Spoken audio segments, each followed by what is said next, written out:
Qa është dallimi mes Ozempikut, Mounjaros edhe Vegovi? Kemi fjallën për dy substanca të dy klasave. Okej. Klasa numër 1, e cila është prodhuar në vitin 2021, prej firmës Novo Nordisk, është semaglutid. Okej. Është një hormon, sikur insulina i ngjajshëm, i cili ka një ka 20 deri në 30 aminoacide ose më shumë. Dhe prej kësaj substance prodhu dy medikamente. Medikamenti Ozempik, i cili përdoret kundër diabetit, dhe medikamenti Vegovi, i cili është i njëjti, por jepet me dozë dyfisht vetëm për mbi peshë dhe obezitet. Okej. Kjo është klasa numër 1.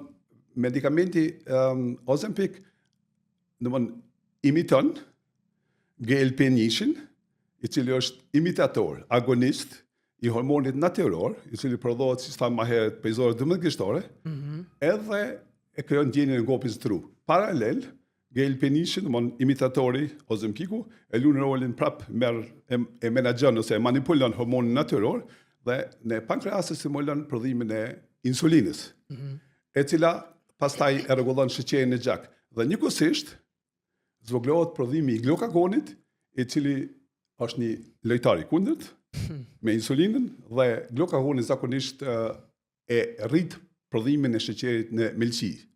Kjo është domethënë GLP-1, imitatori numër 1, Ozempik.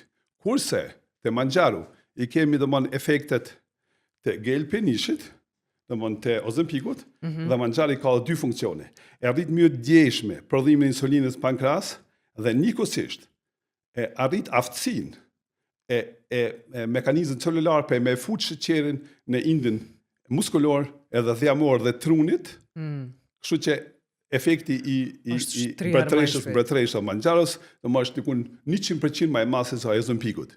Prandaj edhe efektet klinike me Mounjaro janë të jashtëzakonshme. Okej. Kush kualifikohet si e ndajmë një farë klasifikimi dhe kualifikimi të njerëzve për cilin medikament duhet me e marë? Për shembull, kush është për Ozempik, kush është për Vegovi, kush është për Mounjaro? Në princip, Ozempiku përdoret vetëm për pacientët që do të janë me diabet tipit 2. Okej. Dhe gjitha edhe Vegovi përdoret vetëm me pacient me mbi peshë ose obezitet.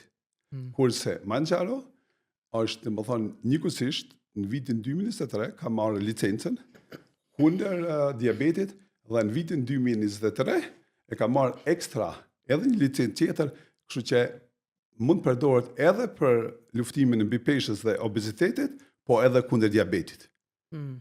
Okej. Kjo është diferenca mes tyre. Kemi fjalën vetëm për dy substanca.